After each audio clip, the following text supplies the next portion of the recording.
Hola, buenas tardes, bienvenidos a Cardiálogos. Estamos en un nuevo episodio en donde tenemos el gusto de tener al doctor René Gómez. Doctor René Gómez, además de ser mi buen amigo y me ha acompañado con noches de angustia hace mucho tiempo con mis hijas, ¿sí? Él es un pediatra que desde hace algunos años, muchos años, diría yo, no quiero decir muchos años para no No, no. quemarte, pero desde hace algunos años fue pionero en la utilización de ECMO en pacientes pediátricos con insuficiencia respiratoria severa. De ahí el doctor René Gómez empezó a migrar en la utilización, empezó a crecer junto con la utilización del ECMO en problemas cardiovasculares y se ha convertido en un referente en la utilización de ECMO y dispositivos de asistencia ventricular. Es decir, el doctor René fue expandiendo su conocimiento y su área de expertise hacia los dispositivos de asistencia ventricular, tanto de manera pediátrica como de adultos. Él es referente a nivel de Latinoamérica en el uso de ECMO y Estados Unidos y Europa también, y es actualmente el presidente de la sociedad que rige la utilización del ECMO a nivel mundial. René, pues bienvenido. Gracias por la introducción tan Me quedó que no me corta. merezco, ¿no? No, ¿cómo Pero crees? bueno, pues mi rango de edad ha aumentado No, y ya ahora llegaste a los 60 y ya. no, y le he seguido más adelante y involucrado y aprendiendo mucho de la cardiología que comentábamos ahorita. Muy bien, nos acompaña también el doctor Vicente Jiménez y el doctor Cristian Juárez. Vicente, qué bueno que estás con Pues nosotros. nada, yo creo que el día de hoy vamos a revisar un tema muy interesante con respecto a un estudio recientemente publicado en el Congreso de la Sociedad Europea de Cardiología que precisamente habla sobre el soporte con ECMO en el contexto de infarto agudo del miocardio. Y bueno, es un estudio muy relevante porque se presenta 10 años después del SHOCK 2 trial que incluyó pacientes de balón de contrapulsación en el contexto de infarto agudo del miocardio y choque. Entonces, Cristian, residente de cardiología que nos acompaña el día de hoy, nos va a ayudar con la presentación y la introducción Platícanos un poquito del artículo. Muy bien, el artículo está titulado Soporte vital extracorpóreo relacionado a choque cardiogénico en pacientes con infarto agudo del miocardio. Está publicado en el New England Journal of Medicine y, como mencionó el doctor Vicente, investigador principal es el doctor Joel Till, que se relacionó mucho a este tema últimamente.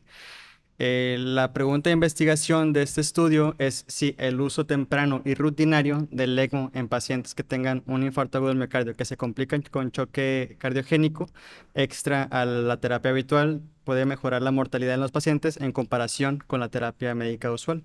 Para esto hicieron un ensayo abierto, multicéntrico, en dos centros en Alemania y en Eslovenia, que fue iniciado por investigadores y en el cual se incluyeron pacientes entre 18 y 80 años, los cuales tenían propiamente un choque cardiogénico secundario a infarto agudo del miocardio y que tenían planeada una revascularización temprana, preferentemente por intervención coronaria percutánea, pero también puede ser por bypass.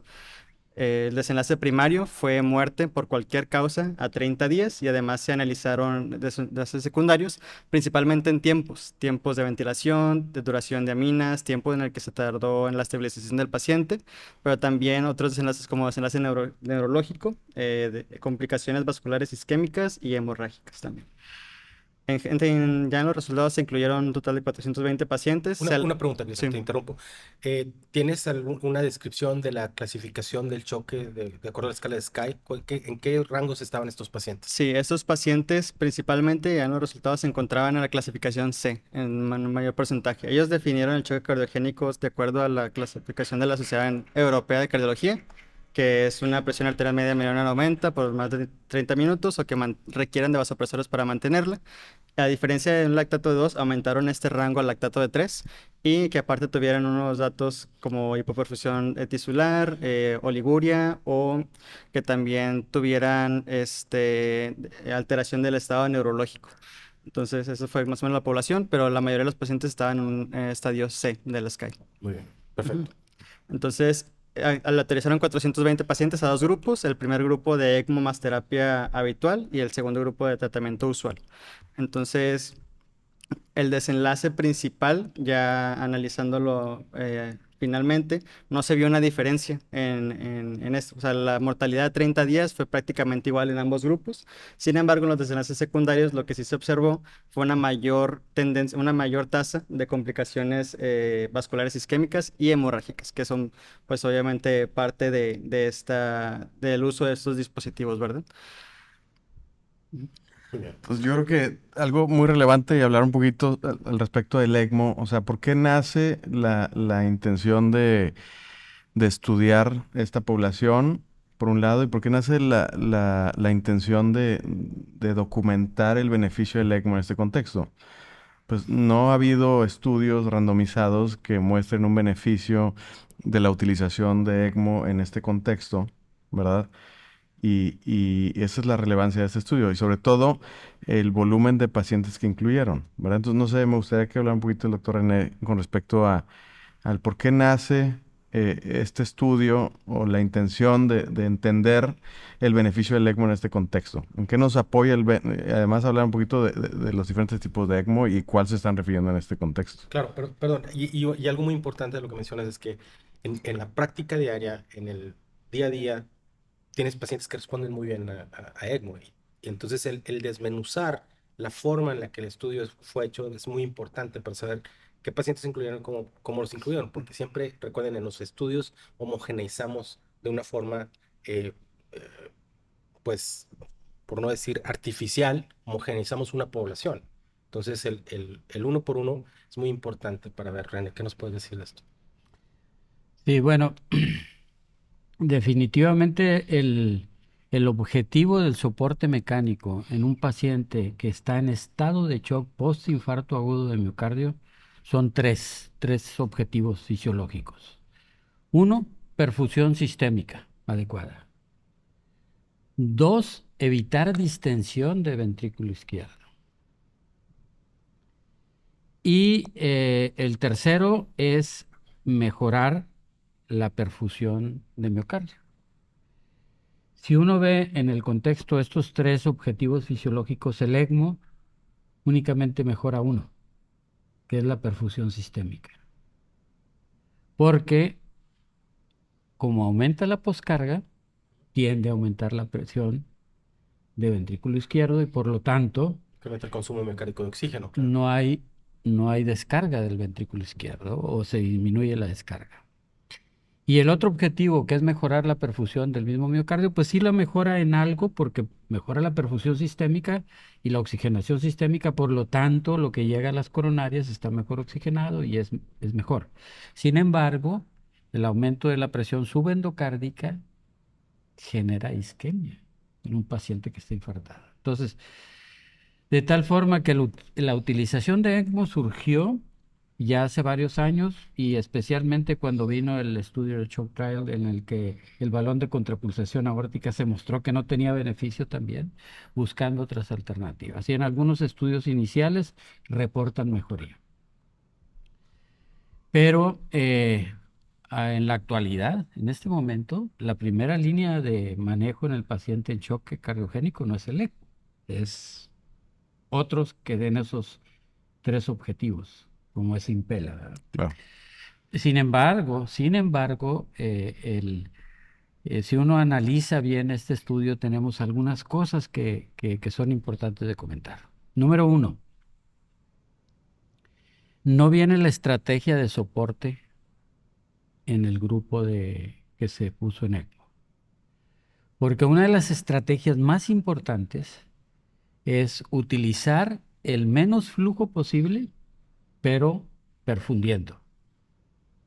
Lo que uno hace básicamente es cuando empiezas a entrar en ECMO, estar viendo saturación venosa. Si saturación venosa empieza a subir de 60, estás teniendo una relación entrega-consumo de oxígeno independientemente de la presión arterial que tengas. Y aquí no habla de qué tanto flujo. Entonces, los menos flujos necesarios es muy importante. Y hay muchos estudios en los cuales, o hay muchos protocolos en los que inicialmente empiezan con flujos arriba de 3.5 litros, y eso es muy malo para el miocardio. Entonces, a ver si estoy entendiendo, a menor flujo, menor poscarga. Exacto. Ok. Y entonces, a menor flujo, pero que logres perfusión tisular, que se manifiesta por una saturación venosa adecuada, y ya estás cumpliendo ese objetivo fisiológico. Entonces tienes que empezar de menos a más. No es De menos a más. empezar a querer ver presiones medias de 90, presiones medias de 80. Exacto. A diferencia del ECPR, o sea, el paciente que está en paro. Ese paciente sí tienes que darle Todo el flujo flujo. para que perfundas todo y sacarlo del estado de arresto cardíaco, ¿no? Y después de eso ya empezar a bajar. El estudio no menciona Los flujos. los flujos, y eso es una estrategia importante. Y otro comentario, no sé si quisieras. No, que a propósito de eso, y es algo que se me hace relevante y no sé si un poco criticable al estudio, o al menos para poder analizar bien los resultados, es que el 77% de los pacientes se reanimaron antes de la aleatorización, ¿verdad? Entonces, tenemos ahí más o menos los tiempos de que en promedio fue una reanimación de 20 minutos en promedio, pero no tenemos más detalles al respecto.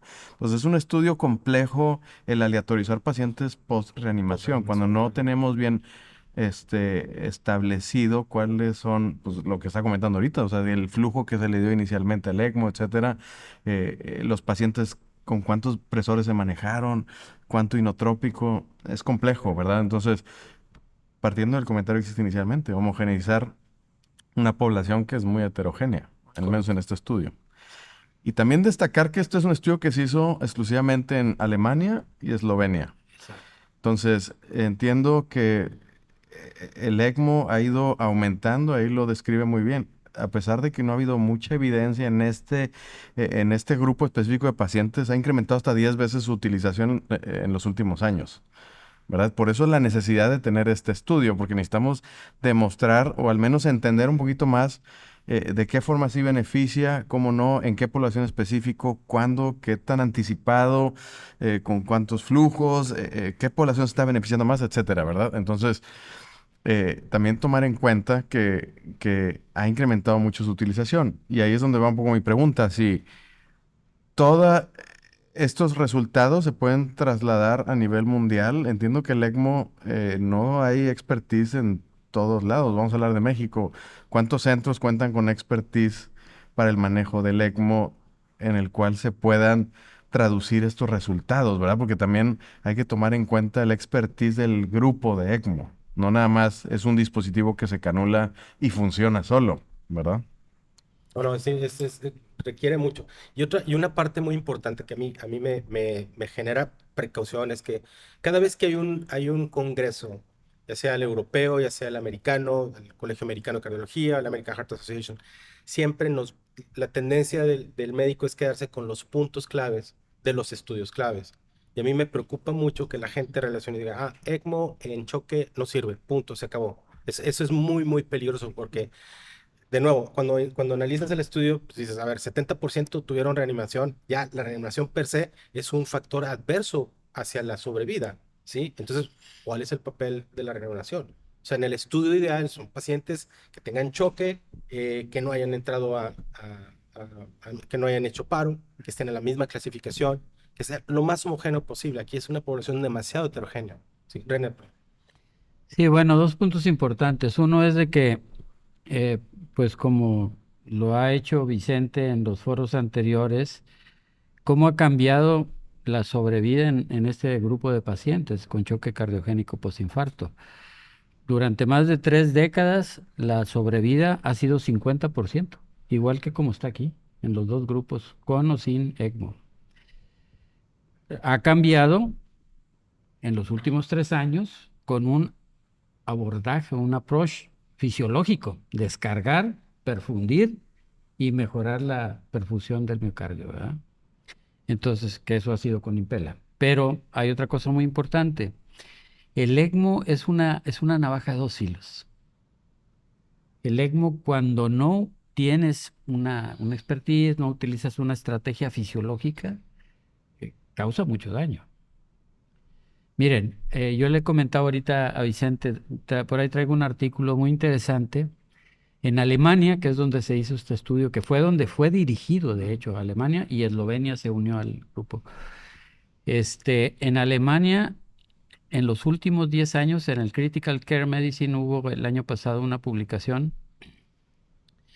de la sobrevida en ECMO venoarterial de toda Alemania, de todo el registro alemán. Y la mortalidad es de 60%. La sobrevida es de un 40%.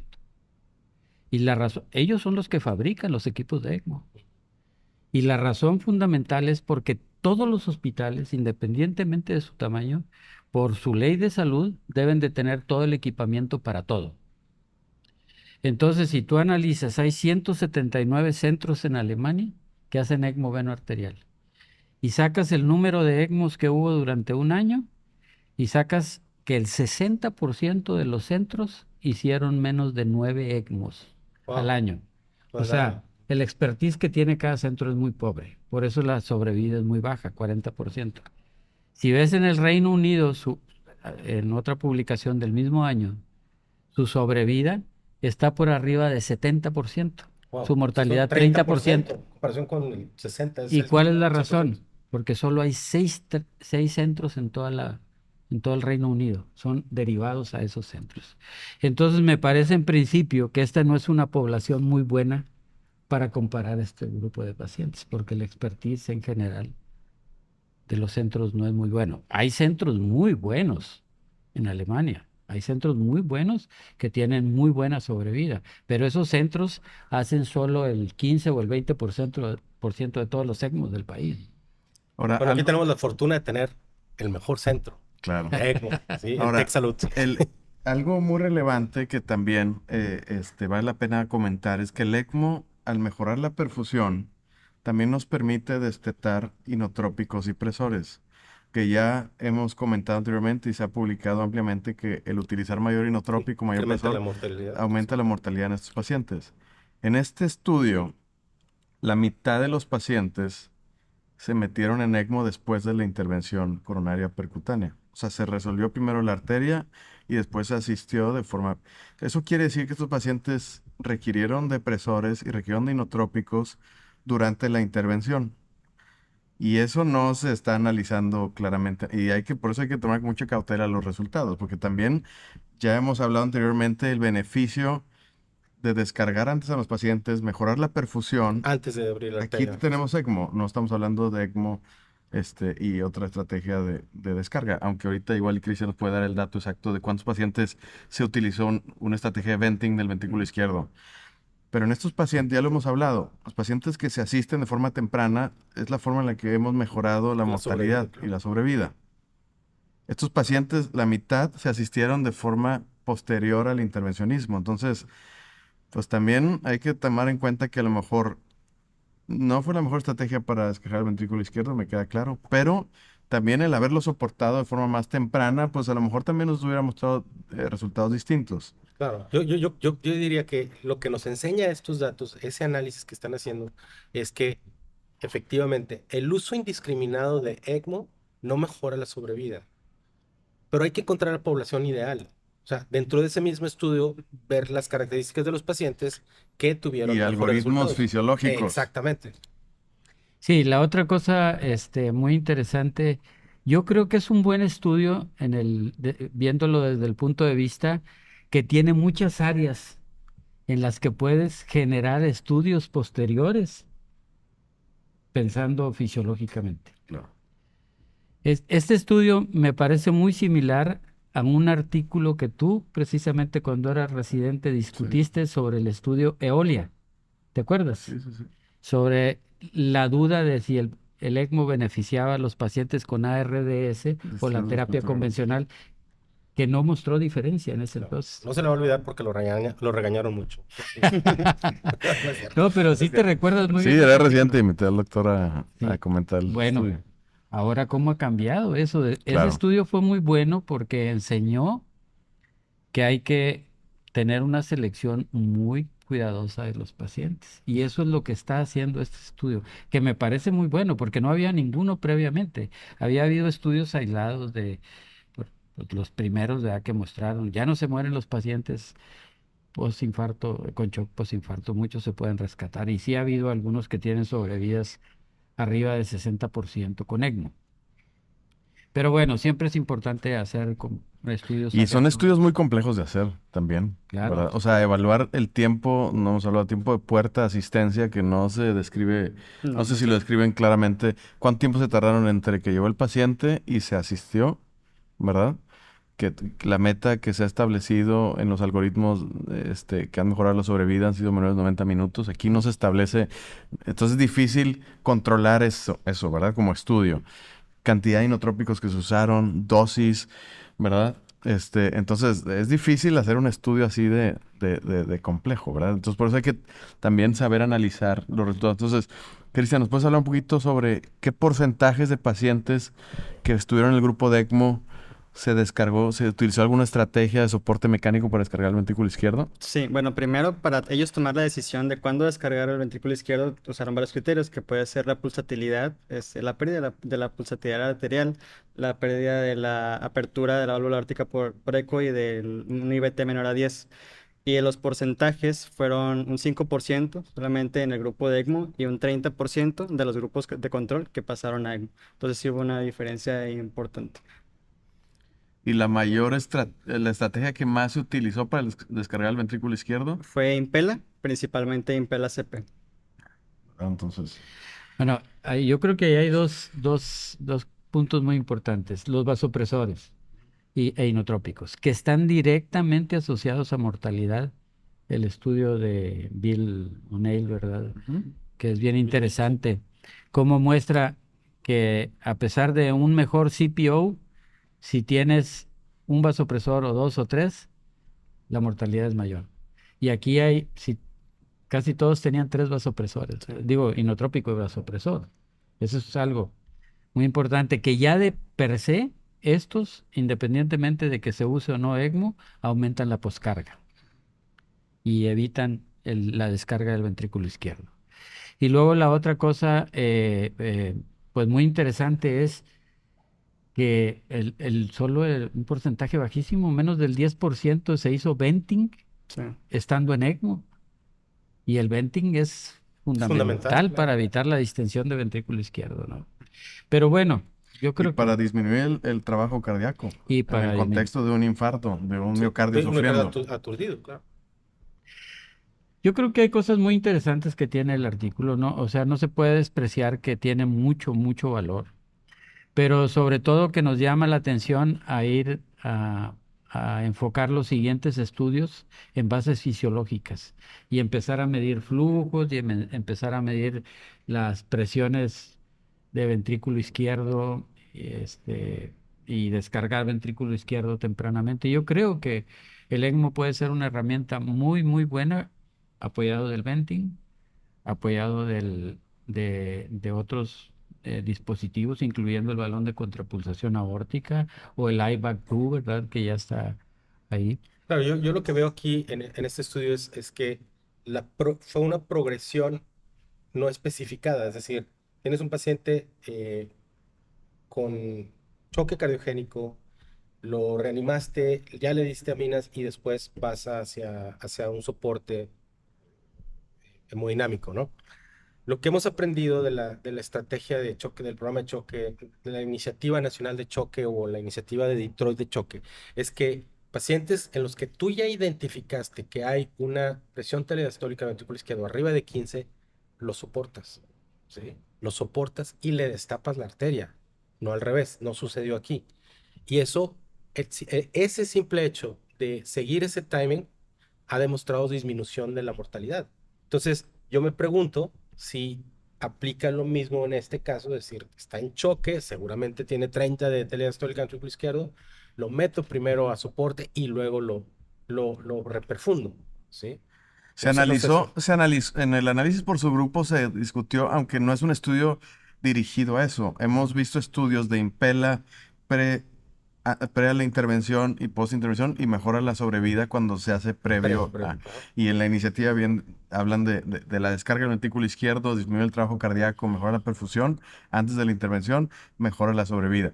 Pero aquí se analizó por subgrupo y aparentemente no hubo una diferencia entre ninguno de los grupos, pero volvemos, no es un estudio potenciado a evaluar esa pregunta de Exactamente. investigación. Por eso es lo que dice, nacen muchas preguntas de todo esto. Yo creo que, y sí destacar que se utilizaron pacientes graves, porque a veces también son críticas a algunos estudios de que dicen, oye, es que no usaron pacientes tan graves, pacientes que tenían promedio lactato de arriba de 6, 6.9. ¿verdad? Entonces sí incluyeron pacientes graves, incluyeron pacientes que habían caído en paro, el 80%, en el contexto de infarto agudo del miocardio, y ojo también, un tercio de los pacientes tenían infartos sin elevación del Con CT, ¿no? elevación.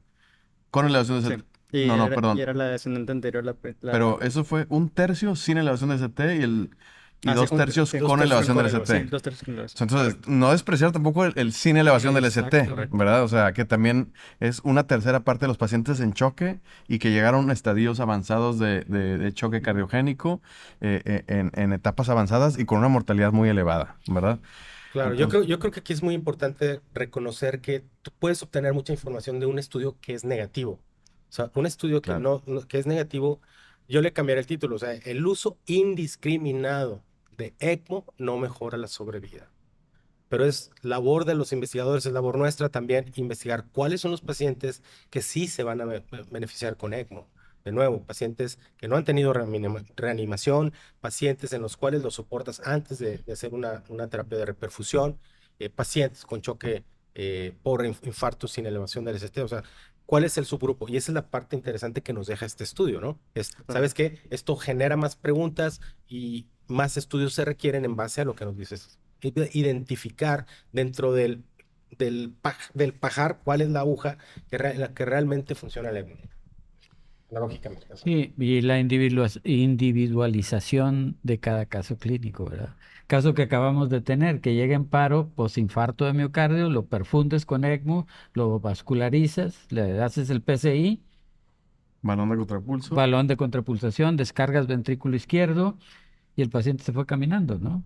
O sea, Esa es otra, ¿no? Esto apunta a que las terapias combinadas parecieran ser más efectivas, ¿no? Hay un estudio que ha demostrado ECMO versus ECMO más Impella, ¿no? O sea, pareciera dentro de la lógica que la utilización, como bien lo decían ustedes, de una reperfusión más fisiológica o un manejo, no una reperfusión, un manejo más fisiológico de mejorar precarga, mejorar postcarga, disminuir la función del trabajo mecánico del corazón, disminuir el consumo mecánico de oxígeno. Sobre todo si se hace de manera temprana, Correcto. no en este caso que la mitad de los pacientes fue hasta después de la revascularización que se inició el terapia con él. Y que no tenemos claro cuánto tiempo pasó desde que llegaron hasta Exacto. que se asistieron, No, no, ¿verdad? o sea, aquí lo que veo yo es que están usando el ECMO como una opción al no haber funcionado otras cosas. Yo no creo que deba de ser así, de acuerdo a lo que hemos aprendido, ¿no? Es que es un paciente que se va a chocar, lactato elevado, hipotensión, ya sea choque frío, choque seco, telediastólicas elevadas, sopórtalo. Sopórtalo, porque ese paciente de C se va a ir a E. O sea, no te esperas a que esté en E, después le pones aminas, le pones todo y dices, bueno, pues ya le puse dopa, ya le puse levo a tope, ahora tráeme el ECMO o ahora tráeme el Impella, ¿no? Claro. sí, yo creo que el tiempo va a ir poniendo a cada uno de estos dispositivos en su lugar. Lo mismo que ha pasado con el balón de contrapulsación aórtica, ¿no? De que hace algunos años el Lo balón no sirve satanizaron, para sí. nada, se satanizó. Claro. Bueno, sí ayuda. Casos específicos, pacientes Y con hay otro ECMO. tema que no hemos tocado, ya estamos casi llegando al final del programa, pero el tema de la seguridad, ¿no? El tema de los outcomes de seguridad, hubo mayor riesgo de sangrado, mayor riesgo de isquemia, y algo que se me hizo muy relevante es que el 96% de los pacientes tenían una cánula de perfusión distal, y a pesar de eso, Tener Sí, hubo un isquemia. porcentaje considerable de isquemia del miembro. Entonces, digo, solo comentar que volvemos a lo mismo, requerimos de equipos de choque, equipos de ECMO que estén bien capacitados, que utilicen algoritmos fisiológicos, que sepan y que tengan un volumen constante de casos para el manejo de esto, porque estamos hablando de accesos vasculares grandes en pacientes graves, en donde Que tu tienen margen de aterosclerosis error múltiples. es una línea muy delgada y el irte hacia un lado o hacia el otro puede ser un resultado catastrófico para el paciente. Entonces, sí tomar en cuenta eso. Entonces, a mí me gustaría escuchar comentarios finales ya para hacer el cierre de la sesión. Sí, bien, pues básicamente yo me quedo con eso, que yo me llevo el hecho de que no, el ECMO no funciona de manera indiscriminada, pero sí apunta o asoma a que hay casos en los que funciona adecuadamente cuando están ciertas condiciones. Yo soy un creyente del soporte temprano. Debe de ser soporte temprano. Es un paradigma que hay que romper. Realmente la gente no.